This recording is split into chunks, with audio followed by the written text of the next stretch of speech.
Ал екінші таргетолог деген кім? Таргетолог аты айтып тұрғандай сол жарнаманы бизнес иелерге жасап беріп отыратын адамды таргетолог дейміз. Ол сол таргетолог бизнес иелеріне таргет жарнамасын шығарып беріп отырып табыс табады.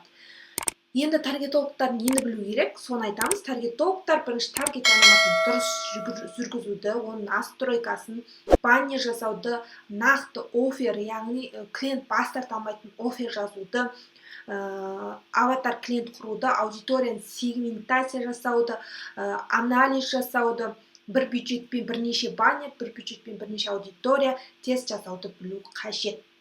Енді таргетологтардың артықшылығы сіз үйде отырып онлайн түрде бала шағаңыз қасыңызда жүріп ақ күніне 1-2 сағат қана жұмыс жасап табыс таба аласыз. Осы сіздің ең үлкен плюсіңіз. Ол жерде шектелген табыс жоқ. Қалағаныңызша көп жұмыс істесеңіз